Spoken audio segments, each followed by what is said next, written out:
అందరికీ నమస్తే. ఫిజికల్ సైన్స్కి సంబంధించి నేచురల్ ఫినామినా సహజ దృగ్విషయాల్లో ఉష్ణానికి సంబంధించినటువంటి పాఠ్యాంశాల గురించి మాట్లాడుకుందాం.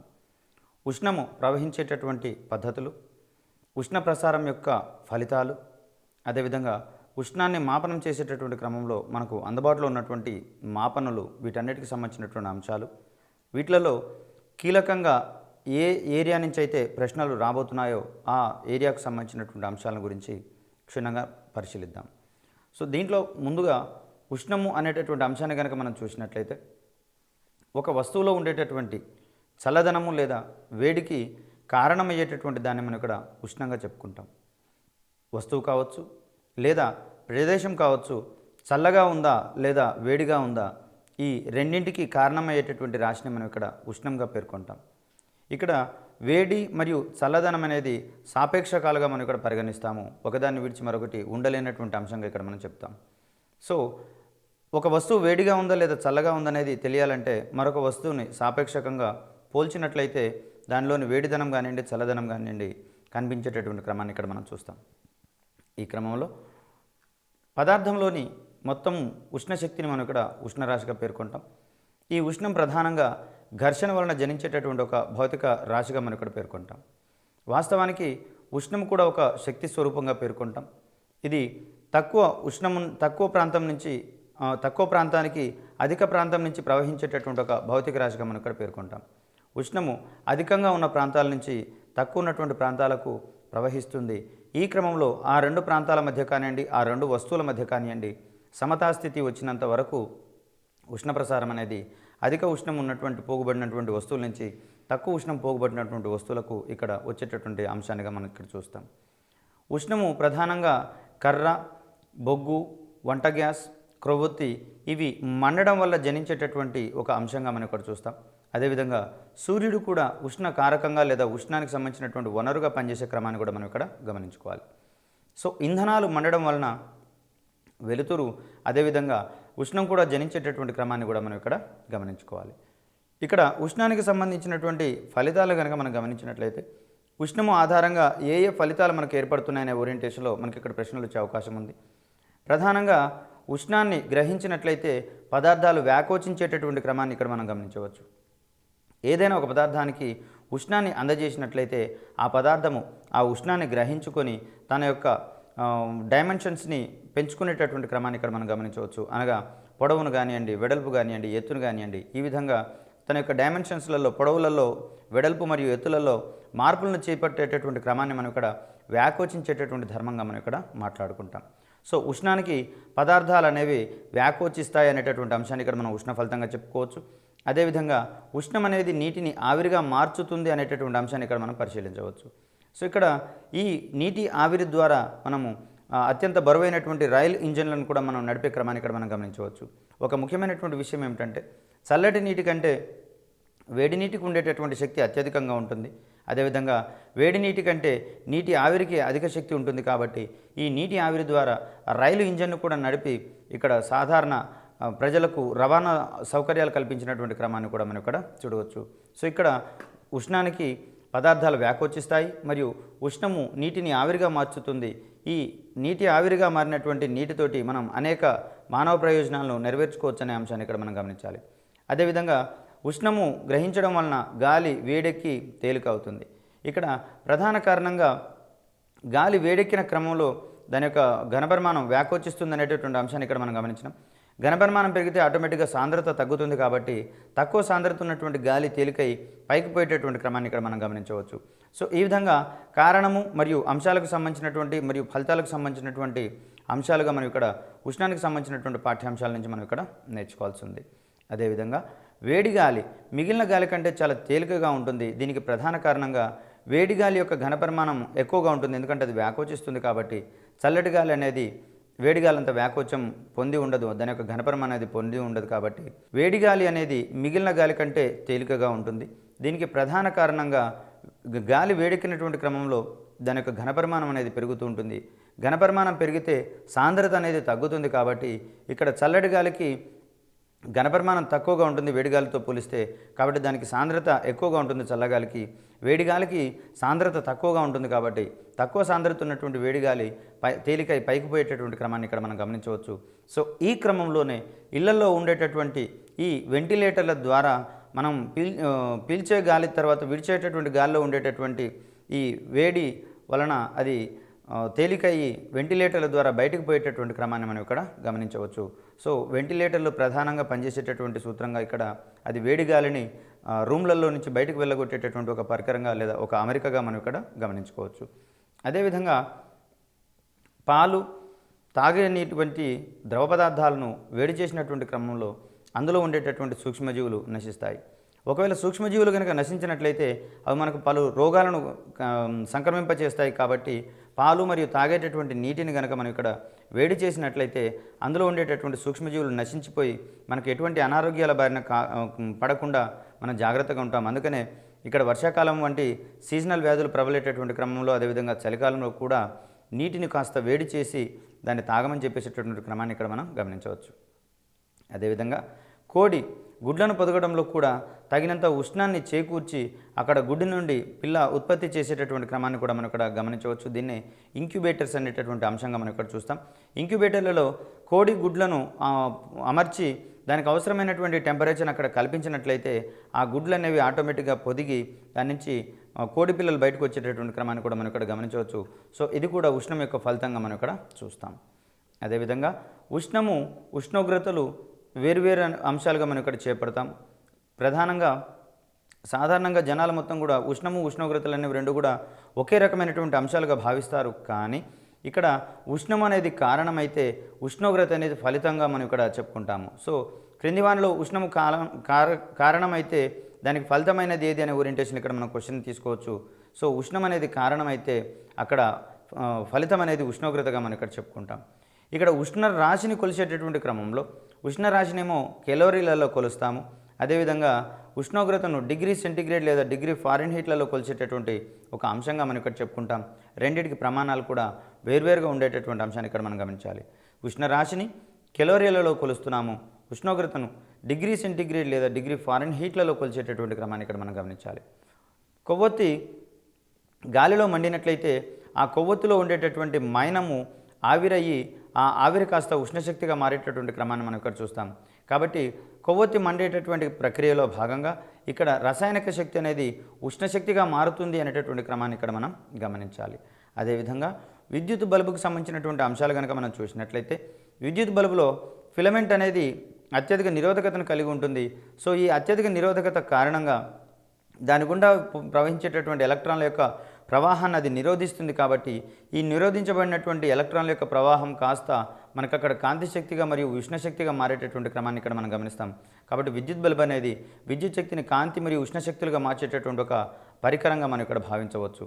అదేవిధంగా వేడి చేస్తే పదార్థాలు వ్యాకోచిస్తాయి, వాటి యొక్క డైమెన్షన్స్ని పెంచుకుంటాయి. కాబట్టి ఈ క్రమాన్ని మనం ఇక్కడ వ్యాకోచించేటటువంటి క్రమంగా చెప్పుకుంటాం. అదేవిధంగా వేడిగా ఉండేటటువంటి వస్తువులను కనుక మనం చల్లబరిస్తే అవి సంకోచించేటటువంటి క్రమాన్ని ఇక్కడ మనం గమనించవచ్చు. గతంలో ఎడ్ల బండ్లకు వాటి చక్రాల చుట్టూతో ఇనుప పట్టీని బిగించేటటువంటి క్రమంలో ఆ ఇనుప పట్టీని ముందుగా ఎక్కువ ఉష్ణోగ్రతకు వేడి చేసినట్లయితే అది ఎక్స్పాండ్ అవుతుంది. తర్వాత బండి చక్రం చుట్టూతా ఇనుప పట్టీని అమర్చి దాన్ని చల్లబరిచినట్లయితే అది ఆ చక్రానికి బిగించినట్లుగా మారి దాన్ని జాగ్రత్తగా బండి నడిచేటటువంటి క్రమంలో మనకి ఇక్కడ ఉపయోగపడేటటువంటి అంశాన్ని ఇక్కడ మనం చూస్తాం. సో దీని ద్వారా మనము వేడి చేస్తే పదార్థాలు వ్యాకోచిస్తాయని, చల్లారిస్తే సంకోచిస్తాయనేటటువంటి అంశాలు ఇక్కడ మనం గమనించవచ్చు. అదేవిధంగా కొన్ని సందర్భాలలో వేడి చేయడం వలన ఒక పదార్థం యొక్క స్థితిలో కూడా మనం మార్పును పొందవచ్చు. ఉదాహరణ కనుక మనం గమనించినట్లయితే మంచును వేడి చేసినట్లయితే నీరుగా మార్పు చెందుతుంది, అంటే ఘన పదార్థం కాస్త ద్రవ పదార్థంగా మారుతుంది. అదేవిధంగా నీటిని కనుక వేడి చేసినట్లయితే అది నీటి ఆవిరిగా మారేటటువంటి క్రమాన్ని కూడా ఇక్కడ మనం గమనించవచ్చు. అనగా ఇక్కడ వేడి చేసినట్లయితే మంచు నీరుగా మారుతుందంటే ఘన పదార్థం కాస్త ద్రవ పదార్థంగా మారుతుంది. దీన్ని మరిన్ని ఉష్ణోగ్రతలు కనుక వేడి చేసినట్లయితే ద్రవ పదార్థం కాస్త వాయు పదార్థంగా మారేటటువంటి క్రమాన్ని కూడా మనం ఇక్కడ చూడవచ్చు. సో ఘన పదార్థాల కన్నా ద్రవ పదార్థాల కన్నా వాయు పదార్థాలు ఎక్కువగా వ్యాకోచించేటటువంటి క్రమాన్ని ఇక్కడ మనం గమనించుకోవాలి. సో క్రింది పదార్థాలను అవి వ్యాకోచించేటటువంటి ధర్మం ఆధారంగా అసెండింగ్ లేదా డిసెండింగ్ ఆర్డర్లో అమర్చండి అనే ఓరియంటేషన్లో క్వశ్చన్ రావచ్చు.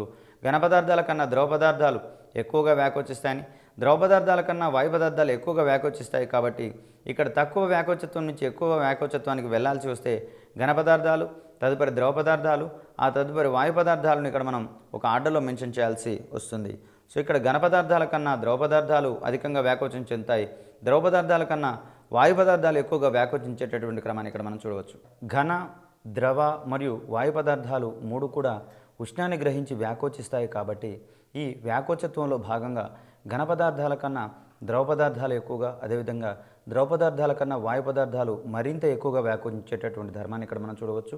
దీనికి ప్రధాన కారణంగా ఉష్ణాన్ని గ్రహించిన తర్వాత ఘన పదార్థాల్లోని కణాలు తమ మధ్య ఉండేటటువంటి బలమైన బంధాలను విచ్ఛిన్నం చేయడానికి అత్యధికమైనటువంటి ఉష్ణరాశిని వినియోగించుకోవడం వలన అవి తక్కువ వ్యాకోచించేటటువంటి ధర్మాన్ని ఇక్కడ మనం గమనిస్తాం. అదేవిధంగా ద్రవ పదార్థాలలో వాటి అణువుల మధ్య లేదా కణాల మధ్య బంధాలు అనేవి బలహీనంగా ఉంటాయి కాబట్టి ఇవి ఎక్స్పాండ్ అయ్యేటటువంటి క్రమంలో ఉష్ణరాశిని ఎక్కువగా వినియోగించుకుంటాయి. వాయు పదార్థాల మధ్యలో మరింత బలహీనమైనటువంటి బంధాలు ఉంటాయి కాబట్టి ఇవి మరింతగా ఉష్ణరాశిని వ్యాకోచం చెందించుకునేటటువంటి క్రమంలో ఇవి ఎక్కువగా వినియోగించుకునేటటువంటి ధర్మాన్ని ఇక్కడ మనం చూడవచ్చు. సో ఇది మనకు ఘన, ద్రవ మరియు వాయు పదార్థాల్లోని వ్యాకోచత్వానికి సంబంధించినటువంటి కీలకమైనటువంటి అంశంగా ఇక్కడ మనం చూస్తాం. దీంట్లో కారణాలు కూడా ఇంపార్టెంట్ కాబట్టి ఇక్కడ ఘన పదార్థాల కన్నా ద్రవ పదార్థాలు ఎక్కువగా వ్యాకోచించేటటువంటి క్రమంలో కారణాన్ని ఊహించండి అనే ఓరియంటేషన్లో కూడా మనకి ఇక్కడ క్వశ్చన్ రావచ్చు.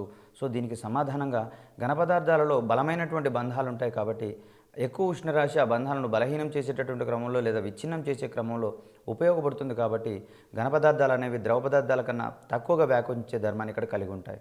అదేవిధంగా బండి చక్రానికి ఇక్కడ వలయాకారపు ఇనుప పట్టాను వేడి చేసి వ్యాకోచించిన తర్వాత తొడిగి దాని తర్వాత చల్లబరిచినట్లయితే ఆ పట్టి అనేది చక్రానికి గట్టిగా పట్టుకుని ఉంటుంది కాబట్టి ఎటువంటి గతుకుల ప్రయాణాల్లోనైనా సరే ఇక్కడ బండి చక్రం అనేది సేఫ్గా వెళ్ళేటటువంటి క్రమాన్ని ఇక్కడ మనం గమనించవచ్చు. అదేవిధంగా లోహపు బంతిని వేడిగా ఉన్నప్పుడు లోహపు గుండా దూరకపోవడానికి, చల్లగా ఉన్నప్పుడు దూరడానికి కారణం బంతిని వేడి చేసినట్లయితే వ్యాకోచించి దాని యొక్క పరిమాణం అనేది పెరుగుతుంది కాబట్టి ఇక్కడ మనకు లోహపు బంతి అనేది వేడిగా ఉన్నప్పుడు లోహపు రింగు గుండా దూరకపోవడానికి ఇక్కడ మనం ప్రధాన కారణంగా చెప్పుకుంటాం. ఒక రింగుని దానికి వ్యాసానికి సమాన పరిమాణంలో ఉండేటటువంటి లోహపు గోళాన్ని కనుక తీసుకున్నట్లయితే ఆ లోహపు గోళము రింగు గుండా సులభంగా కిందికి దూరి వెళ్ళిపోతుంది. ఒకవేళ ఆ లోహపు బంతిని కనుక వేడి చేసినట్లయితే వేడి చేసేటటువంటి క్రమంలో అది వేడెక్కి వ్యాకోచం చెందుతుంది కాబట్టి ఆ రింగు గుండా దూరదు.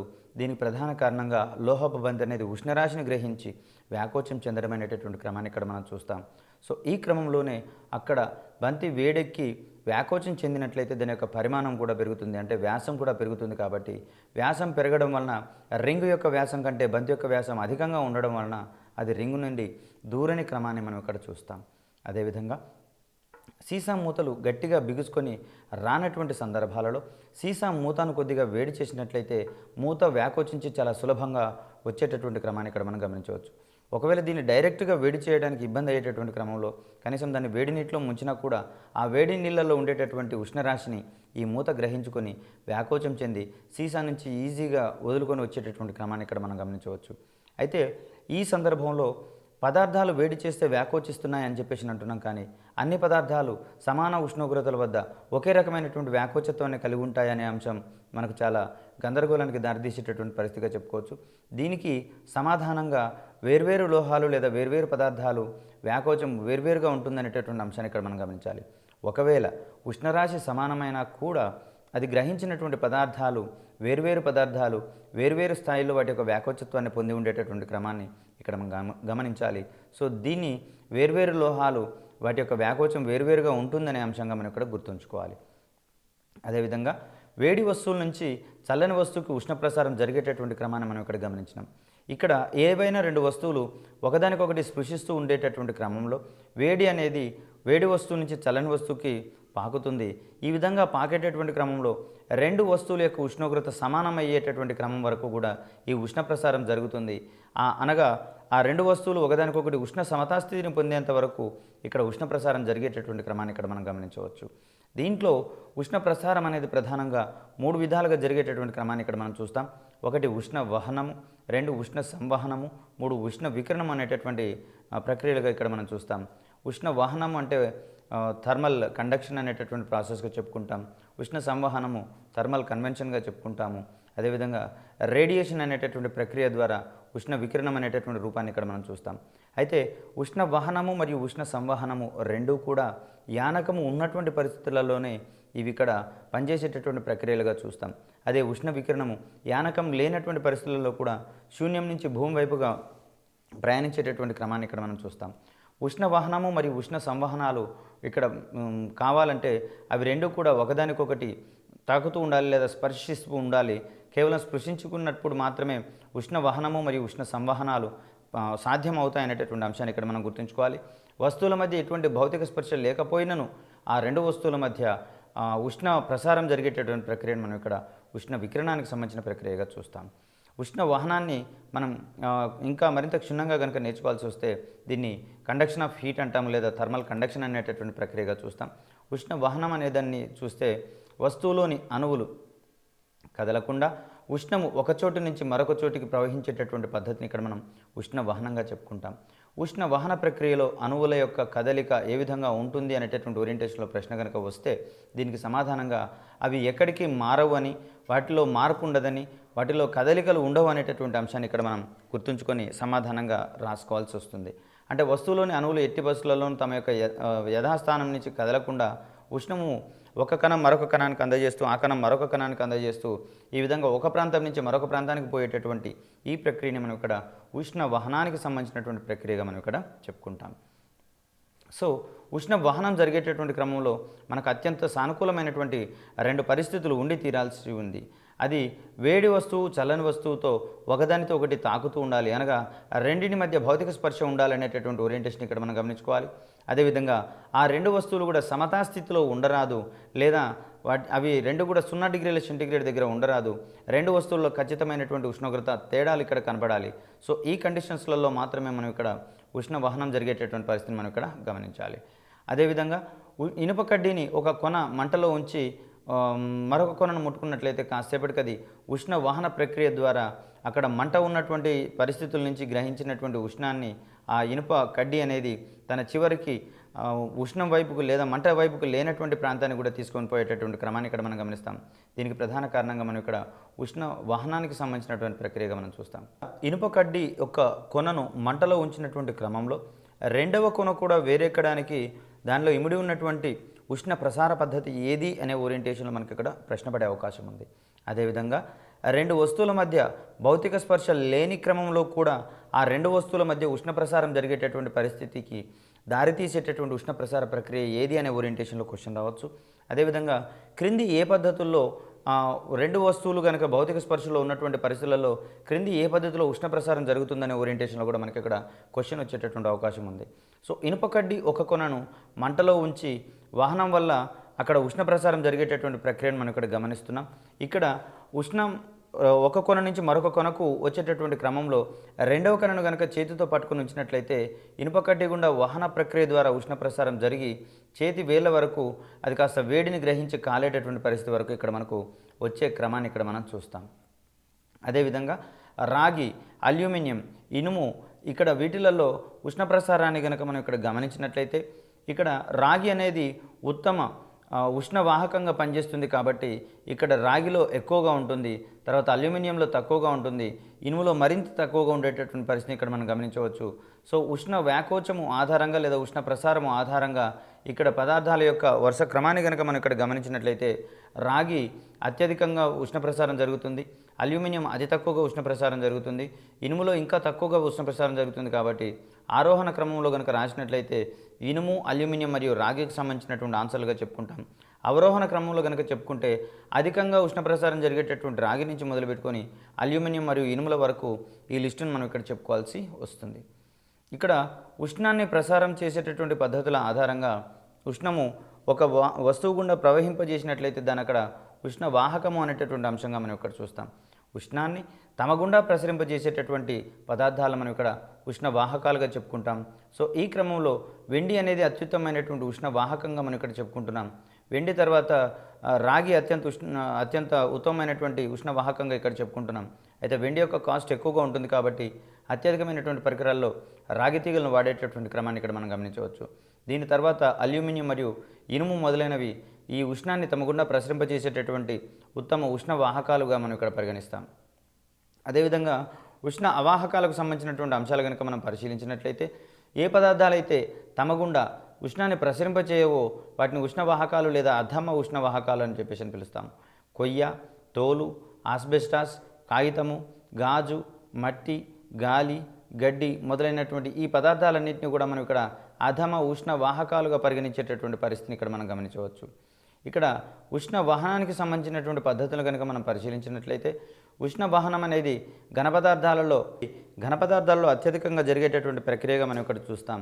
అణువుల యొక్క లేదా కణాల యొక్క స్థానాంతర చలనం లేకుండా అణువులు ఎటు పరిస్థితుల్లోనూ కదలకుండా ఒక అణువు తన పక్కన ఉన్నటువంటి అణువుకి ఉష్ణాన్ని అందింపచేయడం ద్వారా ఇక్కడ ఉష్ణ వాహన ప్రక్రియలో ఉష్ణం అనేది ఒక ప్రాంతం నుంచి మరొక ప్రాంతానికి, ఒక చివరి నుంచి మరొక చివరికి ప్రసరించేటటువంటి క్రమాన్ని ఇక్కడ మనం గమనించవచ్చు. ఇక ఉష్ణ వాహకాలకు సంబంధించినటువంటి అంశాలు కనుక మనం పరిశీలిస్తే ఉష్ణాన్ని తమ గుండా ప్రసరింపజేసేటటువంటి వాటిని ఉత్తమ ఉష్ణవాహకాలుగా చెప్పుకుంటున్నాము. ఇక్కడ వెండి, రాగి, అల్యూమినియం, ఇనుము మొదలైనటువంటివి ఇక్కడ మనకు ఉత్తమ ఉష్ణవాహకాలుగా మనం ఇక్కడ పరిగణిస్తున్నాం. అదేవిధంగా ఉష్ణ అవాహకాలకు సంబంధించినటువంటి అంశాలు కనుక మనం పరిశీలించినట్లయితే ఏ వస్తువులైతే తమ గుండా ఉష్ణాన్ని ప్రసరింపచేయవో అటువంటి వస్తువులు మనం ఇక్కడ ఉష్ణ అవాహకాలుగా మనం ఇక్కడ పేర్కొంటాం. ఉష్ణాన్ని తమ గుండా ప్రసరింపచేయాలనేటువంటి పదార్థాలను మనం ఇక్కడ ఉష్ణ అవాహకాలు లేదా అధమ ఉష్ణవాహకాలుగా పరిగణించేటటువంటి పరిస్థితి ఇక్కడ మనం గమనించవచ్చు. దీనికి ఉదాహరణగా కొయ్య, తోలు, ఆస్బెస్టాస్, కాగితము, గాజు, మట్టి, గాలి, గడ్డి మొదలైనటువంటి పదార్థాలు మొత్తం కూడా ఉష్ణాన్ని తమ గుండా మోసుకొని పోవు కాబట్టి వీటిని మనం ఇక్కడ అధమ ఉష్ణవాహకాలుగా వాడేటటువంటి క్రమాన్ని ఇక్కడ మనం చూడవచ్చు. ఇక్కడ మట్టి, గాలి, గడ్డితోటి ఇక్కడ ఇండ్లను నిర్మించేటటువంటి క్రమంలో ఇక్కడ మట్టి ఇల్లులు అనేవి ఉష్ణాన్ని ఎక్కువగా రిసీవ్ చేసుకోక ఇవి అత్యంత చల్లగా ఉండేటటువంటి పరిస్థితి మనం ఇక్కడ గమనించవచ్చు. చలికాలం విషయానికి వచ్చేసరికి ఏంటంటే ఇక్కడ ఈ ఉష్ణం అనేది ఈ మట్టి గోడల నుంచి కానివ్వండి, గడ్డి నుంచి కానివ్వండి బయటికి వెళ్ళలేదు కాబట్టి బయటి వాతావరణంతో పోలిస్తే ఇల్లులు అనేవి అత్యంత వెచ్చగా ఉండేటటువంటి క్రమాన్ని కూడా ఇక్కడ మనం చూస్తాం. వాహనానికి కావాల్సినటువంటి కండిషన్స్ దృష్ట్యా మనకి ఇక్కడ క్వశ్చన్ వచ్చే అవకాశం ఉంది కాబట్టి వేడి వస్తువు, చల్లని వస్తువు రెండు కూడా ఒకదానికొకటి తాకుతూ ఉండాలి. అనగా రెండు వస్తువుల మధ్య భౌతిక స్పర్శ ఉన్నటువంటి క్రమంలో మాత్రమే మనకి ఇక్కడ ఉష్ణవాహన ప్రక్రియ జరుగుతుంది.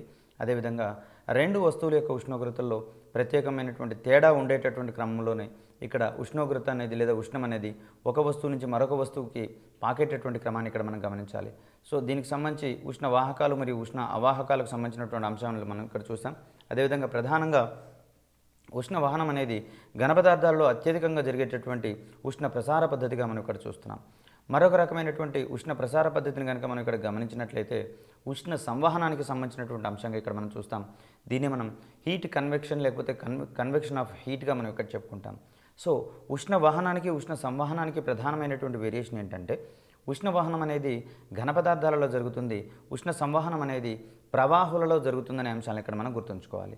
సో ఘన పదార్థాలలో అయితే కణాల యొక్క స్థానాంతర చలనం ఉండదు, కణాలు ముందుకు వెనుకకు జరిగేటటువంటి క్రమం కూడా ఉండదు. కాబట్టి కణాలు తమ యొక్క యథాస్థానాన్ని నుంచి కదలకుండా అది ఒక కణం నుంచి మరొక కణానికి ఉష్ణాన్ని అందజేస్తూ ఒక చివరి నుంచి మరొక చివరికి, ఒక ప్రాంతం నుంచి మరొక ప్రాంతానికి ఉష్ణాన్ని అందజేసేటటువంటి ప్రక్రియగా మనం ఇక్కడ ఉష్ణ వాహనాన్ని చూస్తున్నాం. ఉష్ణ సంవహనానికి సంబంధించినటువంటి అంశాన్ని కనుక మనం చూసినట్లయితే యానకంలోని లేదా ప్రవాహంలోని అణువులు ఉష్ణాన్ని గ్రహించినట్లయితే వాటి యొక్క సాంద్రత తగ్గిపోయి తేలికై పైకి పోయేటటువంటి క్రమాన్ని ఇక్కడ మనం గమనిస్తాం.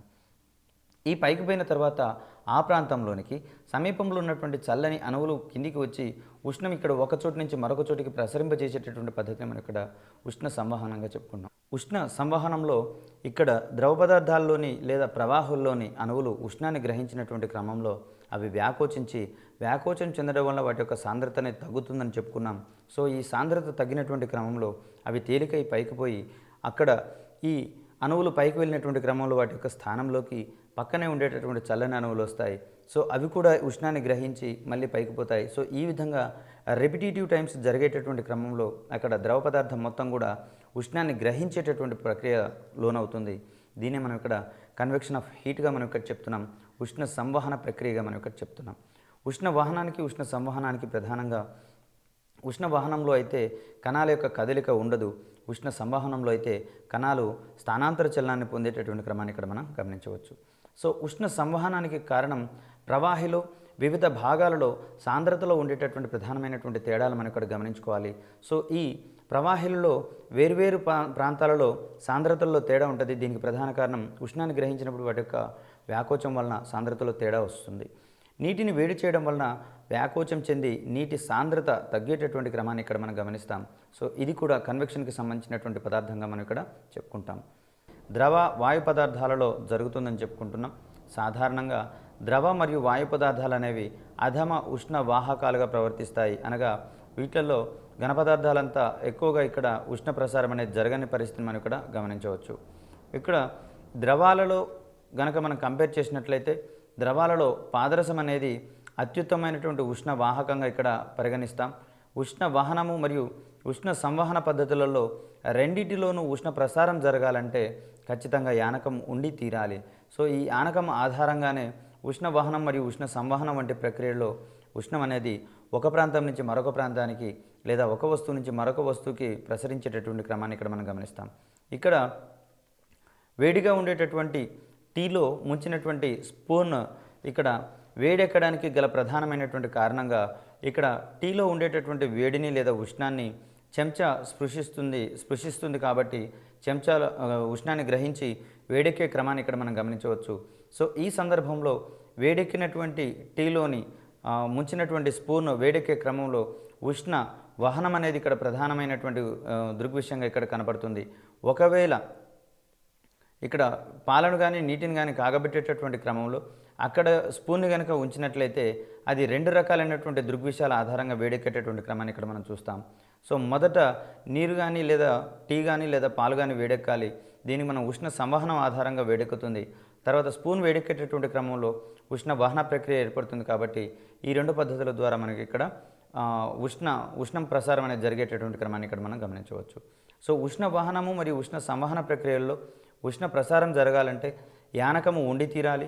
అదేవిధంగా ఆ రెండు పద్ధతుల్లో ఉష్ణ ప్రసారం జరిగే క్రమంలో రెండు వస్తువులు కూడా ఒకదానికొకటి ఆనుతూ ఉండాలి లేదా తాకుతూ ఉండాలి లేదా రెండింటి మధ్య భౌతిక స్పర్శ ఉండేటటువంటి క్రమాన్ని ఇక్కడ మనం గమనించినాం. కాబట్టి ఇక్కడ మూడో రకమైనటువంటి ప్రక్రియగా ఉష్ణ వికిరణానికి సంబంధించినటువంటి ప్రక్రియను మనం ఇక్కడ చూస్తున్నాం.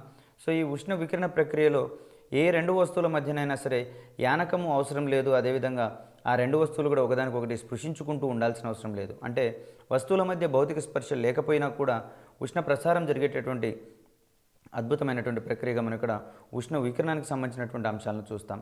రెండు ప్రదేశాల మధ్య ఏ వస్తువు సహాయం లేకుండా ఏ యానకం అవసరం లేకుండా ఉష్ణము ఒక ప్రదేశం నుంచి మరొక ప్రదేశానికి ప్రసరించేటటువంటి క్రమాన్ని మనం ఇక్కడ ఉష్ణ వికిరణంగా చెప్పుకుంటాం. ఉదాహరణకు సూర్యుని నుంచి భూమికి ఉష్ణ ప్రసారం జరిగేటటువంటి క్రమంలో అది ఉష్ణ వికిరణం ద్వారా శూన్యం గుండా ప్రసరింపజేసేటటువంటి క్రమంలో ఉష్ణ వికిరణం ద్వారా ప్రసరింపజేస్తుంది అనేటటువంటి అంశాన్ని ఇక్కడ మనం గమనించాలి. ఇక్కడ ఎండలో నిలబడినట్లయితే సూర్యుని నుంచి ప్రసరిస్తున్న ఉష్ణం వలన మన శరీరం వేడెక్కుతుంది. దీనికి ప్రధానమైనటువంటి కారణంగా ఉష్ణ వికిరణం గురించి చెప్పుకుంటాం. అదేవిధంగా ఇంట్లో నీళ్ళపైకి దగ్గరగా నిలబడితే శరీరం వేడెక్కేటటువంటి క్రమాన్ని ఇక్కడ మనం గమనించవచ్చు. ఇక్కడ కూడా మంట నుంచి ఉష్ణం వికిరణ ప్రక్రియ ద్వారా మనిషిని చేరి లేదా మనల్ని చేరి ఇక్కడ మన శరీరాన్ని వేడెక్కించేటటువంటి ప్రక్రియను ఇక్కడ మనం గమనించవచ్చు. సో ఎండలో నిలబడినప్పుడు సూర్యుడి నుంచి ప్రసరిస్తున్నటువంటి ఉష్ణం మన శరీరాన్ని చేరడం, అదేవిధంగా పొయ్యికి లేదా మంటకు కొంత దూరంలో ఉన్నటువంటి ప్రక్రియలో మన శరీరం వేడెక్కేటటువంటి క్రమాన్ని కూడా మనం ఇక్కడ ఉష్ణ వికిరణానికి సంబంధించినటువంటి ధర్మంగా మనం ఇక్కడ చెప్పుకుంటాం. ఇక్కడ వేసవిలో నల్లని వస్తువులు ధరించరాదు అనేటటువంటి అంశాలను ఇక్కడ ప్రధానంగా ప్రస్తావించడం జరుగుతుంది. నల్లని వస్తువులు ధరించినట్లయితే ఎండలోకి వెళ్ళినటువంటి క్రమంలో ఈ నల్లటి వస్తువు అనేది ఉష్ణాన్ని అధికంగా గ్రహిస్తుంది. కాబట్టి సులభంగా వేడెక్కి మన శరీరాన్ని కూడా వేడెక్కిస్తుంది. ఫలితంగా మానవ శరీరంలో డీహైడ్రేషన్ ఏర్పడుతుంది. కాబట్టి వేసవిలో నల్లని దుస్తులు ధరించి ఎండలోకి వెళ్ళరాదని సూచిస్తారు. అదేవిధంగా తెల్లని దుస్తులు కనుక ధరించినట్లయితే నల్లని దుస్తులేమో ఉష్ణాన్ని స్వీకరిస్తే తెల్లని దుస్తులేమో ఉష్ణాన్ని పరావర్తనం చెందించడం ద్వారా ఇక్కడ శరీరానికి వేడిని ఎక్కువగా తగలని అనేటువంటి పరిస్థితిని మనం ఇక్కడ గమనించవచ్చు. సో ఎండలో నిలబడితే ఇక్కడ మానవ శరీరం వేడెక్కుతుంది. నల్లని వస్త్రాలు ధరించి నిలబడితే మరింత వేడెక్కేటటువంటి క్రమాన్ని ఇక్కడ మనం గమనిస్తాం. ఇక్కడ దీన్ని నివారించేటటువంటి క్రమంలో లేత రంగు దుస్తులను కానివ్వండి లేదా తెలుపు రంగు దుస్తులను కానివ్వండి ఇక్కడ ధరించాల్సినటువంటి అవసరం ఉంటుంది. అదేవిధంగా ఇక్కడ లేత దుస్తులను కనుక ధరించినట్లయితే అక్కడ ఉష్ణం అనేది పరావర్తనం చెందుతుంది. కాబట్టి మానవ శరీరానికి ఎక్కువగా హాని చేకూర్చున్నటువంటి పరిస్థితిని మనం ఇక్కడ గమనించవచ్చు. అదేవిధంగా వేసవిలో నూలు వస్త్రాలను ధరించినట్లయితే ఈ నూలు అనేది మన శరీరం నుంచి వెలువడేటటువంటి చెమటను ఎక్కువగా పీల్చుకొని అక్కడ బయటి వాతావరణంలో ఉన్నటువంటి వేడి మొత్తాన్ని కూడా ఈ చెమట స్వీకరించుకొని పైకి వెళ్ళిపోతుంది. కాబట్టి ఇక్కడ ప్రధానంగా ఆవిరి కావడం అనేది ఒక సహజ సిద్ధమైనటువంటి శీతల ప్రక్రియగా లేదా చల్లబరిచేటటువంటి ప్రక్రియగా మనం ఇక్కడ గమనించాలి. ఇక్కడ నల్లని వస్తువులు అనేవి త్వరగా ఉష్ణాన్ని గ్రహించుకుంటాయి. ఇవి ఎంత త్వరగా ఉష్ణాన్ని గ్రహించుకుంటాయో అంత త్వరగా ఉష్ణాన్ని పోగొట్టుకునేటటువంటి ప్రక్రియను కూడా మనం ఇక్కడ గమనించవచ్చు. ఇక్కడ ఈ ఉష్ణ వహనము మరియు ఉష్ణ సంవహనాల ఆధారంగా ఉష్ణము ఒక ప్రాంతం నుంచి మరొక ప్రాంతానికి ప్రసరింపాలి. కాబట్టి ఈ పరిస్థితులలో యానకం లేనట్లయితే ఈ పద్ధతులలో ఉష్ణ ప్రసారం జరగదనుకున్నాము. సో ఏ పదార్థం అయితే తన గుండా ధ్వని, కాంతి, ఉష్ణశక్తి రూపాలను చేస్తాయో అటువంటి పదార్థాలు మనం ఇక్కడ యానకంగా చెప్పుకుంటాం. స్థూలంగా కణాలు ఉన్నటువంటి ఏ పదార్థాన్నైనా మనం ఇక్కడ యానకంగా చెప్పుకోవచ్చు. ఇక్కడ ఉష్ణము ఒక వేడి వస్తువు నుంచి చల్లని వస్తువుకు ప్రసరించేటటువంటి ఒక శక్తి స్వరూపంగా చెప్పుకుంటున్నాం. అనగా ఉష్ణం అనేది ఎక్కువ ఉష్ణోగ్రత ఉన్నటువంటి ప్రాంతం నుంచి తక్కువ ఉష్ణోగ్రత ఉన్నటువంటి ప్రాంతానికి ఇక్కడ ప్రయాణిస్తుంది. కాబట్టి ఇక్కడ ఉష్ణం అనేది నిరంతరం వేడి వస్తువుల నుంచి చల్లని వస్తువుకు ప్రవహించేటటువంటి ఒక శక్తి స్వరూపంగా మనం ఇక్కడ పేర్కొంటున్నాం. ఒక వస్తువు ఉష్ణశక్తి పొందితే ఉష్ణోగ్రత పెరుగుతుందని, అది ఉష్ణశక్తిని కోల్పోతే ఉష్ణోగ్రత తగ్గుతుంది అనేటటువంటి అంశాలు ఇక్కడ మనం గుర్తుంచుకోవాలి. సో ఈ కారణాల వల్ల ఉష్ణం అనేది ఒక కారణభూతమవుతుంది, మరియు ఉష్ణోగ్రత అనేది దాని ఫలితం అవుతుందనే అంశాన్ని ఇక్కడ మనం గమనిస్తాం. ఇక్కడ వస్తువులు ఉష్ణశక్తిని పొందినటువంటి క్రమంలో వాటి యొక్క ఉష్ణోగ్రత పెరుగుతుందనుకుంటున్నాము, ఉష్ణశక్తి కోల్పోతే ఉష్ణోగ్రత అనేది తగ్గుతుందనుకుంటున్నాం. కాబట్టి ఉష్ణం అనేది ఒక కారణభూతమైనటువంటి అంశం, మరియు ఉష్ణోగ్రత అనేది ఫలితం అవుతుందనేటటువంటి అంశాన్ని ఇక్కడ మనం గమనించాలి. ఉష్ణోగ్రత వస్తువుల వేడిని కానివ్వండి, అదేవిధంగా చల్లని తీవ్రతను కానివ్వండి తెలిసేటటువంటి ఒక అంశంగా మనం ఇక్కడ ఉష్ణోగ్రత గురించి చెప్పుకుంటాం. ఈ ఉష్ణోగ్రతను కొలిచేటటువంటి క్రమంలో మనకు కొన్ని పరికరాలు అవసరమవుతాయి. వీటిని మనం ఇక్కడ ఉష్ణమాపకాలు లేదా థర్మామీటర్స్ అనేటటువంటి అంశంగా ఇక్కడ మనం చూస్తాం. ఉష్ణోగ్రతను కొలిచేటటువంటి సాధనంగా ఉష్ణమాపకాలు మనకి ఇక్కడ అందుబాటులో ఉన్నాయి. ఈ ఉష్ణోగ్రత యొక్క ప్రమాణంగా మనం ఇక్కడ డిగ్రీ సెల్సియస్ లేదా డిగ్రీ ఫారెన్ హీట్కి సంబంధించినటువంటి ప్రమాణాలు సూచిస్తున్నాం. అదేవిధంగా ఉష్ణరాశికి సంబంధించినటువంటి ప్రమాణాలు కనుక మనం చూసినట్లయితే కెలోరీ లేదా జౌల్ అనేటటువంటి ప్రమాణాలు మనం ఇక్కడ పరిగణిస్తాం. క్రింది వానిలో ఉష్ణరాశి యొక్క ప్రమాణం ఏది, లేదా క్రింది వానిలో ఉష్ణరాశి యొక్క ప్రమాణం కానిది ఏది అనే ఓరియంటేషన్ ఇక్కడ మనకు ప్రశ్నలు రావచ్చు. సో ఇక్కడ ఉష్ణమాపకాలన్నీ కూడా ఉష్ణోగ్రతను కొలిచేటటువంటి క్రమంలో ఉపయోగపడతాయని చెప్పేసి చెప్పుకున్నాం. ఈ క్రమంలో థర్మామీటర్ పనిచేసేటటువంటి సూత్రాన్ని కనుక మనం పరిశీలించినట్లయితే వేడి చేస్తే వస్తువులు వ్యాకోచిస్తాయి అనేటటువంటి ధర్మం ఆధారంగా ఇక్కడ థర్మామీటర్ పనిచేసేటటువంటి క్రమాన్ని ఇక్కడ మనం చూస్తాం. ఇక్కడ థర్మామీటర్లో కనీసపు ఉష్ణోగ్రత మార్పులను కూడా గణించేటటువంటి క్రమంలో పాదరసాన్ని మనం ఇక్కడ అద్భుతంగా ఉపయోగిస్తాము. కారణం ఏంటంటే పాదరసానికి అత్యల్ప ఉష్ణోగ్రతలు కూడా వ్యాకోచం చెందేటటువంటి ధర్మం కలిగి ఉంటుంది. కాబట్టి థర్మామీటర్లో మనం పాదరసం అనేటటువంటి ద్రవాన్ని మనం ఇక్కడ ఉపయోగిస్తాము. దీనికి ప్రధాన కారణంగా అతి తక్కువ ఉష్ణోగ్రత మార్పులకు కూడా అక్కడ ఉష్ణోగ్రత పెరిగేటటువంటి క్రమంలో థర్మామీటర్లోని పాదరసం అనేది ఖచ్చితంగా వ్యాకోచాలను చూపిస్తుంది. కాబట్టి ఈ ఖచ్చితత్వం ఆధారంగా పదార్థాల్లోని ఉష్ణ మార్పుల గురించి లేదా ఉష్ణోగ్రత మార్పుల గురించి మనం ఇక్కడ తెలుసుకోవచ్చు. సో ప్రధానంగా క్రింది వానిలో థర్మామీటర్ పనిచేసేటటువంటి సూత్రాన్ని గుర్తించండి అనే ఓరియంటేషన్లో క్వశ్చన్ రాయవచ్చు. లేకపోతే వేడి చేస్తే పదార్థాలు వ్యాకోచిస్తాయనే ధర్మం ఆధారంగా పనిచేసేటటువంటి పరికరాన్ని గుర్తించండి అనే ఓరియంటేషన్లో కూడా మనకి ఇక్కడ ప్రశ్న వచ్చే అవకాశం ఉంది. దీనికి సమాధానంగా మనం ఇక్కడ థర్మామీటర్ని చెప్పుకుంటున్నాము. థర్మామీటర్ పనిచేసేటటువంటి సూత్రము వేడి చేస్తే పదార్థాలు వ్యాకోచిస్తాయని, అదేవిధంగా వేడి చేస్తే పదార్థాలు వ్యాకోచించే ధర్మాన్ని కలిగి ఉన్నటువంటి పరికరం ఏది అనే ఓరియంటేషన్లో క్వశ్చన్ వస్తే దానికి సమాధానంగా థర్మామీటర్ గురించి చెప్పుకుంటాం. థర్మామీటర్లో ఉపయోగించేటటువంటి ద్రవంగా పాదరసాన్ని చూస్తాం. అయితే అత్యంత శీతల పరిస్థితులలో ఇక్కడ థర్మామీటర్లో ఉండేటటువంటి పాదరసం గడ్డగట్టేటటువంటి పరిస్థితి ఏర్పడుతుంది. సో ఈ క్రమంలో ఆల్కహాల్కు సంబంధించినటువంటి ఆల్కహాల్ను మనం ఇక్కడ థర్మామీటర్లో ఉపయోగించేటటువంటి పరిస్థితి మనం ఇక్కడ గమనించవచ్చు. సో ఇక్కడ ఘన పదార్థాల కన్నా ద్రవ పదార్థాల కన్నా వాయు పదార్థాలు ఎక్కువగా వ్యాకోచిస్తాయి. కాబట్టి అత్యధికమైనటువంటి వ్యాకోచత్వము ఇక్కడ వాయు పదార్థాలకు ఉంది, తక్కువనేమో ఘన పదార్థాలకు ఉంది అనేటటువంటి అంశాన్ని ఇక్కడ మనం గమనించాలి. సో ఈ క్రమంలో ఈ ఉష్ణ మాపకాలను లేదా థర్మామీటర్లను కన్స్ట్రక్ట్ చేసేటటువంటి భాగంలో ఇక్కడ అవసరమైనటువంటి ఉష్ణరాశిని ముందుగానే కొంత కొలుచుకున్న తర్వాత దాని యొక్క అంచనాలు వేసిన తర్వాత వాటికి సంబంధించినటువంటి ఫిక్స్డ్ పాయింట్స్ లేదా స్థిర స్థానాల గురించి మనం ఇక్కడ మాట్లాడుకోవాల్సి ఉంటుంది. సాధారణ వాతావరణ పీడనం వద్ద స్వచ్ఛమైనటువంటి మంచు కరిగే ప్రామాణిక ఉష్ణోగ్రతను మనం ఇక్కడ అధోస్థిర స్థానము లేదా లీస్ట్ ఫిక్స్డ్ పాయింట్గా మనం ఇక్కడ చెప్పుకుంటాం. క్రింది వానిలో సాధారణ ఉష్ణోగ్రత వద్ద లేదా సాధారణ వాతావరణ పీడనం వద్ద స్వచ్ఛమైనటువంటి మంచు కరిగే ఉష్ణోగ్రతను ఏ స్థిరస్థానంగా గుర్తిస్తారనే ఓరియంటేషన్లో మనకి ఇక్కడ క్వశ్చన్ రావచ్చు. దీన్ని మనం అధో స్థిరస్థానంగా చెప్పుకుంటాం. అదేవిధంగా సాధారణ వాతావరణ పీడనం వద్ద స్వచ్ఛమైనటువంటి నీరు మరిగే ప్రామాణికమైనటువంటి ఉష్ణోగ్రతను మనం ఇక్కడ ఊర్ధ్వ స్థిరస్థానము లేదా అప్పర్ ఫిక్స్డ్ పాయింట్గా మనం ఇక్కడ చెప్పుకుంటాం. సో క్రింది వానిలో అధో స్థిరస్థానం అనగానేమి లేదా ఊర్ధ్వ స్థిరస్థానం అనగానేమి అనే ఓరియంటేషన్లో ఇక్కడ మన క్వశ్చన్ రావచ్చు. వాతావరణ పీడనం సాధారణ ఉన్నటువంటి పరిస్థితులలో స్వచ్ఛమైనటువంటి మంచు కరిగే ప్రామాణిక ఉష్ణోగ్రతని మనం ఇక్కడ అధో స్థిర స్థానము లేదా ఎల్ఎఫ్పిగా చెప్పుకుంటున్నాము. ఇక్కడ స్వచ్ఛమైనటువంటి నీరు మరిగేటటువంటి ప్రామాణిక ఉష్ణోగ్రతను మనం ఇక్కడ ఊర్ధ్వ స్థిర స్థానము యుఎఫ్పిగా ఇక్కడ ఉష్ణ మాపకాలను కన్స్ట్రక్ట్ చేసేటటువంటి క్రమంలో అధో స్థిర స్థానంగా ఏ పదార్థం యొక్క ప్రామాణిక ఉష్ణోగ్రతను పరిగణలోకి తీసుకుంటారనే ఓరియంటేషన్లో ఇక్కడ మన క్వశ్చన్ రావచ్చు. లేదా ఊర్ధ్వ స్థిర స్థానాన్ని ఫిక్స్ చేసేటటువంటి క్రమంలో దేని యొక్క ప్రామాణిక ఉష్ణోగ్రతను ఇక్కడ యుఎఫ్పి లేదా ఊర్ధ్వ స్థిర స్థానంగా తీసుకుంటారనే ఓరియంటేషన్లో మనం ఇక్కడ క్వశ్చన్స్ని ఎక్స్పెక్ట్ చేయవచ్చు. ఇక్కడ ఉష్ణోగ్రత మాపనాల యొక్క ఎల్ఎఫ్పి మరియు యుఎఫ్పి విలువలను పరిగణించిన తర్వాత ఉష్ణోగ్రతకు సంబంధించినటువంటి 3 నమూనాలను మనకి ఇక్కడ అందించడం జరిగింది. వాటిని సెల్సియస్ ఉష్ణోగ్రత మానం, ఫారెన్ హీట్ ఉష్ణోగ్రత మానం, అదేవిధంగా రాయ్మర్ ఉష్ణోగ్రత మానాలకు సంబంధించినటువంటి అంశాలను ఇక్కడ మనం చూస్తాం. సో ఒక్కొక్క అంశాన్ని కనుక మనం గమనించినట్లయితే సెల్సియస్ ఉష్ణోగ్రత మానం ప్రకారము ఎల్ఎఫ్పిను 0 డిగ్రీల సెంటీగ్రేడ్గా నిర్ణయించుకున్నాం.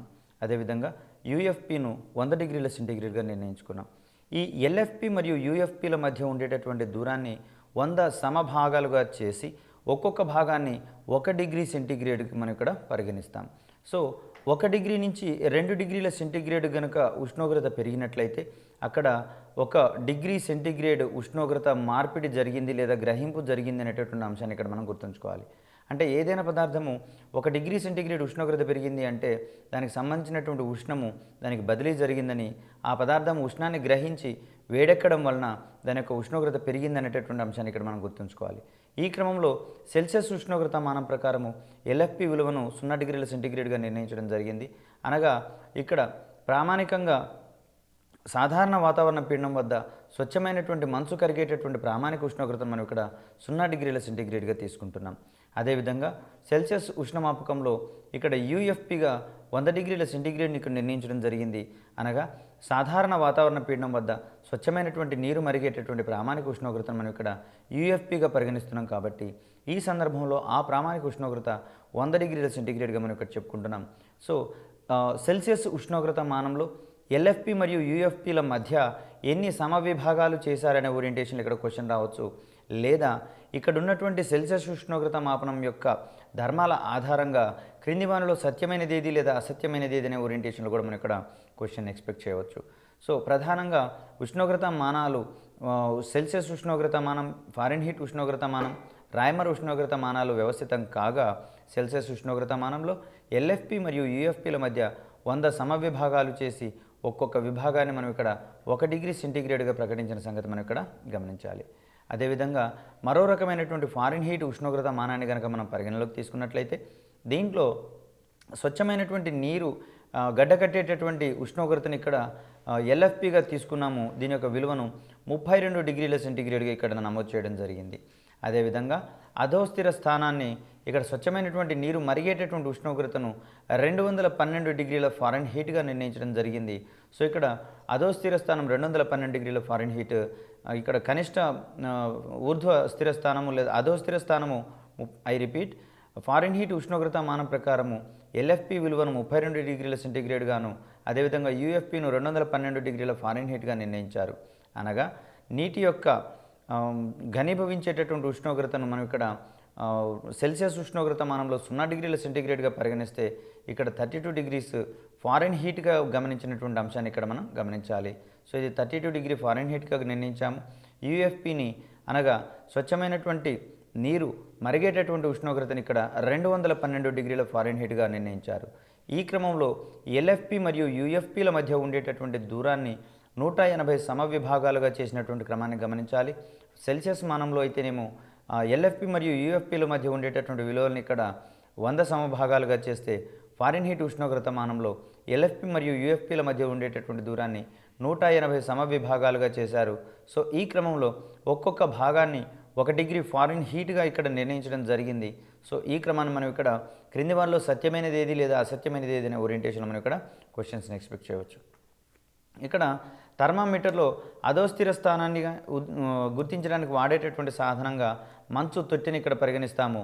అనగా ఒక తొట్టి నిండా మంచును తీసుకొని దాంట్లో నీటిని ఉంచడం ద్వారా అక్కడ మంచు ఉష్ణోగ్రతను నీరు గ్రహించుకొని అది కూడా గడ్డగట్టేటటువంటి పరిస్థితికి చేరుతుంది. దీన్ని గణించినట్లయితే అక్కడ ఎల్ఎఫ్పి విలువ అనేది మనకు ఐడెంటిఫై అవుతుంది. కాబట్టి ఇక్కడ థర్మామీటర్లో అధోస్థిర స్థానాన్ని గుర్తించేటందుకు మంచు తొట్టెను ఉపయోగించే క్రమాన్ని ఇక్కడ మనం చూస్తాం. అదేవిధంగా థర్మామీటర్లో ఊర్ధ్వస్థిర స్థానాన్ని గుర్తించడానికి వాడేటటువంటి ఒక ప్రత్యేకమైనటువంటి సాధనంగా హిప్సామీటర్ గురించి చెప్పుకుంటాం. ఈ హిప్సామీటర్ అనేది అక్కడ నీరు మరిగేటటువంటి స్థితిలో ఉన్నటువంటి క్రమంలో అక్కడ ఊర్ధ్వస్థిర స్థానాన్ని గుర్తించేటటువంటి క్రమాన్ని ఇక్కడ మనం గమనించవచ్చు. ఇక్కడ సెల్సియస్ ఉష్ణోగ్రత మానము మరియు ఫారెన్హీట్ ఉష్ణోగ్రత మానాలు రెండు కూడా అత్యధికంగా అందుబాటులో ఉన్నాయి, వాడుకలో ఉన్నాయి. కానీ ప్రస్తుతం రాయమర్ ఉష్ణోగ్రత మానం అనేది అధికంగా అందుబాటులో లేనటువంటి పరిస్థితిని ఇక్కడ మనం గమనించవచ్చు. సో సెల్సియస్ ఉష్ణోగ్రత మానం మరియు ఫారెన్హీట్ ఉష్ణోగ్రత మానాల్లో ఉష్ణోగ్రత విలువలను గణించేటటువంటి క్రమంలో ఊర్ధ్వస్థిర స్థానాలు మరియు అధోస్థిర స్థానాలకు సంబంధించినటువంటి ప్రస్తావనలు అత్యధికంగా అనేక మార్లు ఇక్కడ ప్రశ్నలుగా రావడం జరిగింది. కాబట్టి ఇక్కడ ఎల్ఎఫ్పిని సెల్సియస్ ఉష్ణోగ్రత మానంలో 0 డిగ్రీ సెంటీగ్రేడ్గా కొలిచాం, యూఎఫ్పిని 100 డిగ్రీ సెంటీగ్రేడ్గా ఇక్కడ తీసుకున్నటువంటి క్రమాన్ని చూడవచ్చు. ఇక్కడ ఎల్ఎఫ్పి మరియు యూఎఫ్పిల మధ్యలో ఉండేటటువంటి దూరాన్ని మనం ఇక్కడ 100 సమవిభాగాలుగా చేసినటువంటి క్రమాన్ని ఇక్కడ మనం గమనించవచ్చు. ఫారెన్హీట్ ఉష్ణోగ్రత మానం ప్రకారం ఎల్ఎఫ్పిని 32 డిగ్రీల ఫారెన్హీట్ మరియు యూఎఫ్పిని 212 డిగ్రీల ఫారెన్హీట్గా గమనించాం. ఇక్కడ ఎల్ఎఫ్పి మరియు యూఎఫ్పిల మధ్య ఉండేటటువంటి దూరాన్ని 180 సమవిభాగాలుగా చేసినటువంటి క్రమాన్ని ఇక్కడ మనం గమనిస్తాం. ఈ రెండు కూడా మనకి ఇక్కడ ఉష్ణోగ్రత మానాల్లో మార్పిడికి సంబంధించినటువంటి అంశాల్లో మనకి ఇక్కడ ప్రధానంగా ఉపయోగపడే అంశంగా మనం ఇక్కడ చూస్తాం. ఏదైనా ఒక ఉష్ణోగ్రతను సెంటీగ్రేడ్ స్కేల్ ప్రకారము సి అనేటటువంటి క్రమంలో, ఫారెన్హీట్ స్కేల్ ప్రకారము ఎఫ్ అనేటటువంటి క్రమంలో తీసుకుంటే ఇక్కడ సి మరియు ఎఫ్ల మధ్య ఉండేటటువంటి సంబంధాన్ని మనం ఇక్కడ సెంటీగ్రేడ్ మానం మైనస్ దానిలోని అధోస్థిర స్థానము, సెంటీగ్రేడ్ మానము మైనస్ దానిలోని అధోస్థిర స్థానము బై దానిలోని విభాగాల సంఖ్య ఈజ్ ఈక్వల్ టు ఫారెన్హీట్ మానము మైనస్ దానిలోని అధోస్థిర స్థానము బై దానిలో ఉండేటటువంటి మొత్తం విభాగాల సంఖ్య. ఈ క్రమంలో మనకి ఇక్కడ C minus 0/100 is equal to F minus 32/180గా ఇక్కడ మనం ఈ రెండింటి మధ్య సంబంధాన్ని చూస్తాం. దీన్ని సింప్లిఫై చేస్తే C/100 is equal to F minus 32/180గా మనం చెప్తాం. Therefore C is equal to 5/9 into F minus 32 అనేటటువంటి అంశంగా ఇక్కడ మనం చూస్తాం. లేదా ఎఫ్ ఈజ్ ఈక్వల్ టు ఇక్కడ 1/5 9C ఇంటూ 9C ప్లస్ 160 అనేటటువంటి అంశంగా కూడా ఇక్కడ మనం గమనించుకోవచ్చు. So F is equal to 1/5 9C plus 160 అనేటటువంటి అంశం ఆధారంగా ఇక్కడ మనం ఈ ఫారెన్హీట్ మరియు సెల్సియస్ డిగ్రీకి మధ్య ఉండేటటువంటి అంశాలుగా మనం ఇక్కడ చేస్తాం. అయితే సాధారణంగా ఉష్ణమాపకాలు అనేవి ఉష్ణోగ్రతను కొలిచేటటువంటి క్రమంలో ఎక్కువగా ఉపయోగపడతాయి. అయితే మానవ శరీరం యొక్క ఉష్ణోగ్రతను కొలవడానికి ఉపయోగించేటటువంటి పరికరంగా మనం ఇక్కడ థర్మామీటరు లేదా జ్వరమాపకానికి సంబంధించినటువంటి అంశాన్ని ఇక్కడ మనం చూస్తాం. జ్వరమాపకాన్ని మనం ఇక్కడ క్లినికల్ థర్మామీటర్ అనేటటువంటి పదజాలంతో సూచిస్తాం. క్లినికల్ థర్మామీటర్లో ప్రధానంగా 95 డిగ్రీల ఫారెన్హీట్ నుంచి 110 డిగ్రీల ఫారెన్హీట్ లేదా 35 డిగ్రీల సెంటీగ్రేడ్ నుంచి 43 డిగ్రీ సెంటీగ్రేడ్ వరకు ఇక్కడ విభాగాలు గుర్తించినటువంటి క్రమాన్ని ఇక్కడ మనం గమనించవచ్చు. మానవ శరీరం యొక్క సాధారణ ఉష్ణోగ్రతను ఈ కోణంలో కనుక మనం గమనించినట్లయితే 36.9 డిగ్రీ సెంటీగ్రేడ్ మనం ఇక్కడ పరిగణించవచ్చు. అదేవిధంగా ఫారెన్హీట్ డిగ్రీలలో కనుక పరిశీలించినట్లయితే 98 డిగ్రీ ఫారెన్హీట్గా మనం ఇక్కడ చెప్పుకుంటాం. సాధారణ ఉష్ణోగ్రతను సూచించేటటువంటి క్రమంలో 98.4 డిగ్రీ ఫారెన్హీట్ లేక 36.9 డిగ్రీ సెంటీగ్రేడ్గా మనం ఇక్కడ చెప్పుకుంటాం. అదేవిధంగా ఒక రోజులోని గరిష్ట మరియు కనిష్ట ఉష్ణోగ్రతలకు సంబంధించినటువంటి అంశాలను కొలిచే ఒక థర్మామీటర్గా మనకి ఇక్కడ 6 గరిష్ట కనిష్ట ఉష్ణమాపకం అనేది అందుబాటులో ఉంది. సో ఈ 6 గరిష్ట కనిష్ట ఉష్ణమాపకం యొక్క ప్రధానమైనటువంటి విధిగా ఒక రోజులోని గరిష్ట కనిష్ట ఉష్ణోగ్రతను కొలవడానికి దీన్ని ఉపయోగించేటటువంటి క్రమాన్ని ఇక్కడ మనం గమనించవచ్చు. సో 6 గరిష్ట కనిష్ట ఉష్ణమాపకంలో పాదరసము, ఆల్కహాలు ఈ రెండింటిని కూడా మనం ఇక్కడ 6 గరిష్ట కనిష్ట ఉష్ణమాపకంలో మనం వాడేటటువంటి ద్రవాలుగా మనం ఇక్కడ చెప్పుకుంటాం. ప్రధానంగా ఉష్ణము అనేటటువంటి ఈ పాఠ్యాంశంలో మనకు అత్యధికంగా ప్రశ్నలు ఉష్ణానికి సంబంధించినటువంటి ఉష్ణ ప్రసార పద్ధతుల మీద, అదేవిధంగా ఉష్ణ వాహకాలు మరియు ఉష్ణ అవాహకాల మీద మరియు ఉష్ణ ఫలితాలకు సంబంధించినటువంటి అంశాల మీద మనకి ఇక్కడ అత్యధికంగా ప్రశ్నలు అడిగేటటువంటి క్రమాన్ని మనం ఇక్కడ చూస్తున్నాం. సో ఈ ఉష్ణానికి సంబంధించి ఉష్ణ ఫలితాలకు సంబంధించినటువంటి అంశాలను కనుక మనం పరిశీలించినట్లయితే ప్రధానంగా ఉష్ణం అంటే ఏమిటి, లేదా ఉష్ణోగ్రత అంటే ఏమిటి అనే ఓరియంటేషన్ మనకి ఇక్కడ ప్రశ్నలు రావడం జరిగింది. సో ఒక ప్రదేశం యొక్క వేడితనాన్ని కానీ లేదా చల్లదనాన్ని కానీ తెలిసేటటువంటి క్రమాన్ని ఇక్కడ మనం ఉష్ణంగా చెప్పుకుంటున్నాం. ప్రధానంగా వేడి మరియు చల్లదనం అనేవి సాపేక్షకాలు అనే అంశాలుగా కూడా మనం ఇక్కడ చెప్పుకున్నాం. ఉష్ణానికి సంబంధించినటువంటి ఫలితాలు కనుక మాట్లాడుకున్నప్పుడు ఉష్ణానికి పదార్థాలు వ్యాకోచం చెందుతాయని, ఉష్ణము నీటిని నీటి ఆవిరిగా మార్చి దాని ద్వారా రైలు ఇంజన్లను, అదేవిధంగా విద్యుత్ జనింపజేసేటటువంటి జనరేటర్లలో పెద్ద పెద్ద టర్బైన్లను తిప్పేటటువంటి క్రమాన్ని కూడా మనం ఇక్కడ గమనిస్తూ ఉన్నాం. ఉష్ణం వలన గాలి వేడెక్కి తేలికై పైకి పోతుందని, వేడిగాలి మిగిలిన గాలి కంటే తేలికగా ఉంటుందని, ఇంటిలోని వేడిగాలి అనేటటువంటిది వెంటిలేటర్ల గుండా బయటకు పోయేటటువంటి క్రమాన్ని కూడా మనం గమనించుకోవడం జరిగింది. ఇక్కడ పాలను మరియు ఇతర తాగునీటిని సూక్ష్మజీవి రహితం చేసేటటువంటి క్రమంలో వాటిని వేడి చేయాలనేటటువంటి అంశాలను కూడా స్పృశించుకోవడం జరిగింది. అదేవిధంగా కోడి గుడ్డు పెట్టేటటువంటి సందర్భంలో తగినంత ఉష్ణోగ్రతను చేకూర్చేటటువంటి క్రమంలో అక్కడ ఈ ఉష్ణాన్ని ఇక్కడ మనం వినియోగిస్తాము. సో ఈ క్రమంలో గుడ్డు నుంచి పిల్ల ఉత్పత్తి అయ్యి బయటకు వచ్చేటటువంటి క్రమాన్ని మనం ఇక్కడ చూస్తాం. సో వాస్తవానికి ఉష్ణము మరియు ఉష్ణోగ్రతలు అనేవి రెండు విభిన్నమైనటువంటి రాశులు. దీంట్లో ఉష్ణము కారణమైతే ఫలితం అనేది ఉష్ణోగ్రత అవుతుంది. కాబట్టి దీన్ని మనం జాగ్రత్తగా గుర్తుంచుకోవాలి. ఉష్ణరాశికి సంబంధించినటువంటి ప్రమాణాలు, ఉష్ణోగ్రతకు సంబంధించినటువంటి ప్రమాణాలను కాస్త జాగ్రత్తగా చూడాలి. ఉష్ణరాశిని కేలరీలలోనూ అదేవిధంగా జౌళ్లలోనూ కొలిస్తే ఉష్ణోగ్రతను డిగ్రీ సెంటిగ్రేడ్ లేదా డిగ్రీ ఫారెన్హీట్లలో కొలిచేటటువంటి క్రమాన్ని ఇక్కడ మనం గమనించవచ్చు. అదేవిధంగా ఉష్ణోగ్రత ఆధారంగా శక్తి మార్పులు ఏ విధంగా ఉన్నాయనే ఓరియంటేషన్లో గతంలో చాలాసార్లు క్వశ్చన్ రావడం జరిగింది. కొవ్వొత్తి గాల్లో మండితే రసాయన శక్తి ఉష్ణశక్తిగా మారుతుంది. కాబట్టి రసాయన శక్తి ఉష్ణశక్తిగా మారేటటువంటి క్రమంలో వినియోగించబడేటటువంటి పదార్థం ఏమిటి లేదా వస్తువు ఏమిటి అనే ఓరియంటేషన్లో క్వశ్చన్ రావచ్చు. దీనికి సంబంధించి కొవ్వొత్తిని మనం ఇక్కడ సమాధానంగా చెప్తాం. ఏ పరికరం ద్వారా విద్యుత్ శక్తి అనేది కాంతి మరియు ఉష్ణశక్తిగా మారుతుందనే క్రమంలో మనకు ఇక్కడ క్వశ్చన్ రావచ్చు. దీనికి సమాధానంగా విద్యుత్ బల్బుకు సంబంధించిన అంశాన్ని మనం ఇక్కడ ఆన్సర్గా చెప్పాల్సి ఉంటుంది. అదేవిధంగా ఈ ఉష్ణోగ్రత అనేది లేదా ఉష్ణ ప్రసారం అనేది ఒక వస్తువు నుంచి మరొక వస్తువుకి భౌతిక స్పర్శ ఉన్న సందర్భాల్లో రెండు రకాలైనటువంటి ఉష్ణ ప్రసార పద్ధతులు. ఇక్కడ యానకం లేనప్పుడు లేదా భౌతిక స్పర్శ లేనటువంటి క్రమంలో ఒక పద్ధతి అనేది మనకి ఇక్కడ అందుబాటులో ఉంది. ఉష్ణ వహనము మరియు ఉష్ణ సంవహనాలకు సంబంధించి యానకము అవసరమవుతుంది. అదేవిధంగా ఇక్కడ ఘన పదార్థాలలోనేమో ఉష్ణ వహనం ద్వారా ఉష్ణ ప్రసారం జరిగితే, ఉష్ణ సంవహనమేమో ద్రవ మరియు వాయు పదార్థాల ద్వారా ఇక్కడ ఉష్ణోగ్రత ఒక ప్రాంతం నుంచి మరొక ప్రాంతానికి ప్రయాణించేటటువంటి క్రమాన్ని ఇక్కడ మనం గమనించవచ్చు.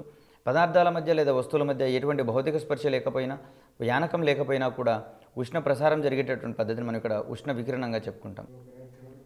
ఇక్కడ ఉష్ణవాహనం జరిగేటటువంటి క్రమంలో మనకు ఏ పరిస్థితులలో ఉష్ణవాహనం జరుగుతుందనేటటువంటి క్రమంలో కూడా మనకి ఇక్కడ ప్రశ్నలు రావడం జరుగుతుంది. అదేవిధంగా ఉష్ణ వాహనానికి సంబంధించినటువంటి పలు ఉదాహరణలు మనకి ఇక్కడ ఎక్కువగా చూసుకోవాల్సినటువంటి అవసరం ఉంది. ఇక్కడ వేడివేడి టీలో ముంచినటువంటి స్పూన్ కూడా వేడెక్కేటటువంటి కారణాన్ని గమనించండి లేదా గుర్తించండి అనే క్రమంలో మనకి ఇక్కడ క్వశ్చన్ రావచ్చు. అదేవిధంగా ఒక ఇనుప కడ్డీ యొక్క ఒక కొనను మంటలో ఉంచి మరొక కొనను పట్టుకున్నట్లయితే అక్కడ వేడి అనేది ప్రసారం చెంది చేయి కాలేటటువంటి క్రమాన్ని ఇక్కడ మనం చూస్తాం. ఇది ఏ ప్రక్రియకు సంబంధించినటువంటి ఉష్ణ ప్రసార పద్ధతి అని అడిగే ఓరియంటేషన్లో మనకి ఇక్కడ క్వశ్చన్ రావచ్చు. అదేవిధంగా లోహాలన్నీ కూడా వేడి చేస్తే వ్యాకోచిస్తాయనే ధర్మాన్ని కలిగి ఉంటాయి. కాబట్టి ఇక్కడ ఏ పదార్థాలలో ఎక్కువ వ్యాకోచత్వం ఉంటుంది, ఏ పదార్థాల్లో తక్కువ వ్యాకోచత్వం ఉంటుందనే ఓరియంటేషన్లో కూడా మనకి ఇక్కడ క్వశ్చన్ రావచ్చు. రాగి, అల్యూమినియం, ఇనుములలో ఉష్ణ ప్రసారం రాగిలో ఎక్కువగా ఉంటుంది, అల్యూమినియంలో తక్కువగా ఉంటుంది, ఇనుములో మరింత తక్కువగా ఉండే అంశాన్ని ఇక్కడ మనం గమనించాలి. ఇక్కడ ఉష్ణ వాహకాలకు సంబంధించి ఉష్ణాన్ని తమ గుండా ప్రసరింపజేసేటటువంటి వస్తువులు మనకి ఇక్కడ ఉష్ణ వాహనము మరియు ఉష్ణ సంవహనము మరియు ఉష్ణ వికిరణాలకు సంబంధించినటువంటి ప్రధానమైనటువంటి భేదాలు, ఏ పదార్థాలలో ఉష్ణ వాహనం జరుగుతుంది, ఏ పదార్థాల్లో ఉష్ణ సంవహనం మరియు ఉష్ణ వికిరణాల ద్వారా ఇక్కడ ఉష్ణ ప్రసారం జరుగుతుంది అనేటటువంటి క్రమాన్ని కూడా మనం ఇక్కడ ఖచ్చితంగా ప్రశ్నలు వచ్చేటటువంటి అంశంగా ఇక్కడ మనం చూస్తాం. అదేవిధంగా ఉష్ణ ప్రసారానికి సంబంధించి ఉష్ణ ఫలితాలకు సంబంధించినటువంటి పలు ఉదాహరణల మీద కూడా గతంలో అనేక సార్లు ప్రశ్నలు రావడం జరిగింది. సో ప్రధానంగా ఇక్కడ బండి చక్రాన్ని ఇనుప పట్టీని బండి చక్రానికి బిగించేటటువంటి క్రమంలో దాన్ని మొదట వేడి చేస్తాము, తర్వాత చల్లార్చినట్లయితే అది పట్టి ఉంచుతుంది. అదేవిధంగా ఎండాకాలంలో అత్యధికమైనటువంటి ఉష్ణోగ్రతల నుంచి ఇక్కడ బండి చక్రాలను రక్షించుకునేటటువంటి క్రమంలో మనం ఏ జాగ్రత్త తీసుకోవాలనే ఓరియంటేషన్లో కూడా గతంలో క్వశ్చన్ చాలాసార్లు అడిగింది. దీనికి సమాధానంగా అక్కడ బండి చక్రాన్ని కాస్త నీటితో కనుక తడిపినట్లయితే అక్కడ ఆ చెక్క అనేది నీటిని పీల్చుకొని అది వ్యాకోచం చెందుతుంది లేదా ఉబ్బుతుంది, తద్వారా పట్టి అనేది గట్టిగా పట్టించి ఉంచుతుంది. లేనట్లయితే ఇక్కడ రోడ్డు మీద ఉన్నటువంటి వేడి మొత్తాన్ని కూడా ఇనుప పట్టి గ్రహించి అది మరింత వ్యాకోచం చెంది బండిని చక్రం నుంచి విడిపడేటటువంటి క్రమాన్ని కూడా మనం గమనించాల్సి ఉంటుంది. కాబట్టి ఈ రకమైనటువంటి స్వల్పమైనటువంటి చర్యలు ప్రికాషన్స్ తీసుకోవడం వలన ఆ పరిస్థితిని నుంచి మనం ఇక్కడ అధికంగా బయటపడవచ్చు. అదేవిధంగా సెల్సియస్ మానము, ఫారెన్హీట్ మానము మరియు రాయమర్ మానాలకు సంబంధించినటువంటి అంశాల్లో భాగంగా ఎల్ఎఫ్పి యొక్క విలువలు, యూఎఫ్పి యొక్క విలువలను మనం ఇక్కడ బేరీజ్ వేసుకొని మన యొక్క ప్రిపరేషన్ సాగించుకోవాల్సి వస్తుంది. అదేవిధంగా రెండు రకాలైనటువంటి మరియు సెల్సియస్ మరియు ఫారెన్హీట్ ఉష్ణోగ్రతలకు సంబంధించి అక్కడ రెండింటి మధ్య కన్వర్షన్ టేబుల్కి సంబంధించి ఒక కన్వర్షన్ ఫార్ములా ఉంటుంది. ఆ కన్వర్షన్ ఫార్ములాకు సంబంధించి అనేకమైనటువంటి ప్రశ్నలు రావడం జరిగింది. సో దీంట్లో భాగంగా ఏదైనా ఒక ఉష్ణోగ్రతనిచ్చి దాన్ని ఫారెన్హీట్ డిగ్రీలోకి మార్చడం, లేదా ఫారెన్హీట్ డిగ్రీలో ఇచ్చినటువంటి ఉష్ణోగ్రతను సెంటిగ్రేడ్ మానంలోకి మార్చేటటువంటి క్రమంలో మనకి ఇక్కడ అనేకసార్లు క్వశ్చన్స్ రావడం జరిగింది. సో ఈ రకమైనటువంటి పరిస్థితుల దృష్ట్యా మన యొక్క ప్రిపరేషన్ని అత్యంత కీలకమైనటువంటి ఈ ఉష్ణోగ్రత అనేటటువంటి ఉష్ణం అనేటటువంటి పాఠ్యాంశంలో నేర్చుకుంటూ తక్కువ పొరపాట్లను చేస్తూ అత్యధికమైనటువంటి మార్కులు పొందేటటువంటి క్రమాన్ని ఇక్కడ మనం గమనించాలి. అభ్యర్థులందరికీ ఒకే రకమైనటువంటి ప్రశ్న పేపర్ సప్లై చేస్తూ ఉంటారు. కాబట్టి సో మనం ఎన్ని తక్కువ పొరపాట్లకు బౌండ్ చేయగలిగితే వీలైతే అసలు పొరపాట్లే చేయనటువంటి పరిస్థితులలో మనం ఇక్కడ ఆన్సర్ను గుర్తించాల్సినటువంటి అవసరం ఉంటుంది. కాబట్టి ఈ క్రమంలో తక్కువ పొరపాట్లే విద్యార్థికి లేదా అభ్యర్థికి అత్యధికమైనటువంటి విజయాన్ని ఇక్కడ అందిస్తాయనేటటువంటి అంశాన్ని గుర్తుంచుకోవాలి. ఇక్కడ చేసేటటువంటి ఏ చిన్న పొరపాటైనా సరే మనకు మరొక సంవత్సరం లేదా 2 సంవత్సరాల పాటు ప్రిపేర్ కావాల్సినటువంటి అవసరం వస్తుంది. కాబట్టి అటువంటి అవసరం రానియకుండా అభ్యర్థులు తమ యొక్క ప్రిపరేషన్ని అత్యంత ఖచ్చితత్వంతో కొనసాగిస్తూ దానికి సంబంధించినటువంటి పరిపూర్ణమైనటువంటి జ్ఞానాన్ని పొంది పరీక్షల్లో సులభంగా ఈ ప్రశ్నలకు ఆన్సర్లను గుర్తించి తమ యొక్క బంగారు భవిష్యత్తుకు బాట వేసుకుంటారని ఆశిస్తూ తదుపరి వచ్చేటటువంటి క్లాసుల్లో ఉష్ణానికి సంబంధించినటువంటి మరిన్ని అంశాలను క్షుణ్ణంగా పరిశీలించే క్రమాన్ని చూద్దాం. అప్పటి వరకు సెలవు. నమస్కారం.